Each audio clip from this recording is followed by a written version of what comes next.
আসসালামু আলাইকুম রহমতুল্লাহ। বন্ধুরা সবাই কেমন আছেন? আলহামদুলিল্লাহ আমি ভালো আছি। বন্ধুরা আমি আজকে রুই মাছ দিয়ে আলু দিয়ে বেগুন রান্না করবো। দেখেন এখন আমি আলু আর বেগুনটা কেটে নেব, আর সাথে আমি একটু শাক ভাজি করবো। তারপর অবশ্যই আমার ভিডিওটা দেখবেন। এই যে আমি এখন বেগুনটা কেটে নিচ্ছি। আমার রুই মাছ খেতে খুব পছন্দ, কার কার রুই মাছ খেতে পছন্দ অবশ্যই জানাবেন। তো বেগুনগুলো আমি একটু সিলে নিব, বেশি সিলবো না, না সিলের মধ্যে ভালো হবে। এই যে ওপাশ ওপাশ করে একটু একটু করে সিলে নিব, আর এইভাবে বেগুনটাকে কেটে নিব। বেগুনটা না সিললে ভালো হয়, আলুটা সিলতে হয়, বেগুন না সিললে আমার কাছে মনে হয় বাবা বেগুনটা সিলতে পারতেছে না। দেখেন এই যে এই তো একটুখানি ছিলে নিছি। বাস এবার আমি বেগুনগুলোকে কেটে নিব। এই যে বন্ধুরা এখন আমার বেগুনগুলোকে দেখেন এরকম করে বেগুনগুলোকে কেটে নিচ্ছি। এই যে দেখতে পাচ্ছেন, এখন আমার এইভাবে আমি সবকটা বেগুন কেটে নিচ্ছি। আমি একটা বেগুন নিচ্ছি যেহেতু আমি অল্প কিছু রান্না করবো। তো এখন আমার বেগুন কাটা শেষ। এখন এই যে আমি আলুটা কেটে নিচ্ছি। রুই মাছ দিয়ে বেগুন দিয়ে আলু রান্না করতে খুব একটা মজার খাবার হয়, আপনারা অবশ্যই ট্রাই করবেন, দেখবেন খেতে অনেক সুস্বাদু হবে। এই যে আমার এখন কাটা হয়ে গেছে, দেখতে পাচ্ছেন।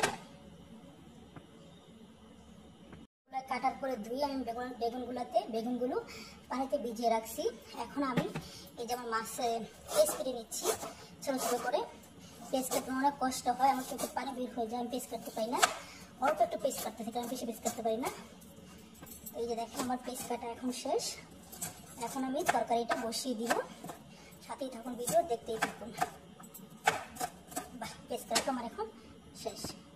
আমি চুলাতে তেল দিয়েছিলাম, তো দেখুন তেলগুলো গরম হয়ে গেছে। এখন পেঁয়াজ দিয়ে দিচ্ছি, তারপরে এখানে দুটো কাঁচামরিচ দিয়ে দিচ্ছি, সাথে আমি রসুনটা দিয়ে দিচ্ছি। দেখুন এখন এখানে দিয়ে নেড়ে চেড়ে নিচ্ছি।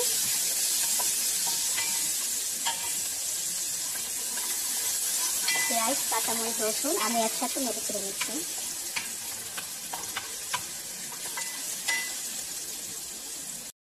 কাঁচামরিচগুলো কষানো হয়ে গেছে। এখন আমি আমার কেটে রাখা আলু আর বেগুনটা দিয়ে দিব। এই যে আলু আর বেগুন আমি একসাথে দিয়ে দিচ্ছি চুলাতে।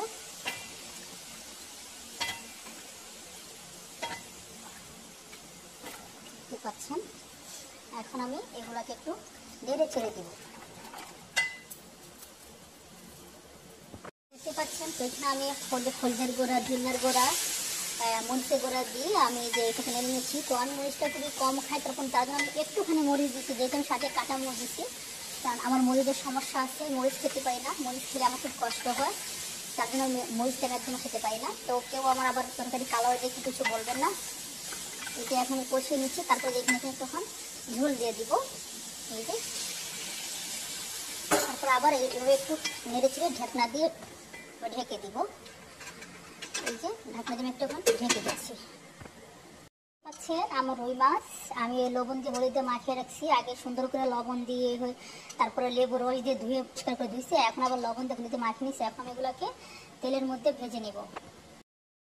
তেল দিয়েছিলাম, তেলটা গরম হয়ে গেছে। এখন আমি মাছগুলো দিয়ে দিচ্ছি।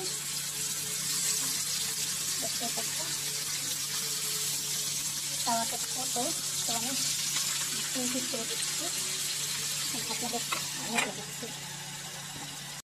শেষ। আর যে দেখেন আমি সবগুলো জিনিসপত্র বসিয়ে দেখেন। এখন আমি আমার তরকারিটা বাইরে নিয়ে আসছি, কারণ যেহেতু মাছটাকে বাইরে ভাজি করছি, কারণ মাছটা ঘরে ভাজি করলে যেহেতু মাছের একটা গন্ধ বের হয়, তাকে বাইরে নিয়ে আসছি। তো এখন আমার মাছগুলো আমি দিয়ে দিচ্ছি। যে দেখেন আমার সবগুলো মাছ আমি দিয়ে দিচ্ছি, পরে আমি এখানে ধনে পাতাগুলো দিয়ে দিচ্ছি। দেখতেই পাচ্ছেন। তো আমি 5 মিনিট জাল দিব, তারপরে নামিয়ে নেবে। আমি ঢেকে দিচ্ছি।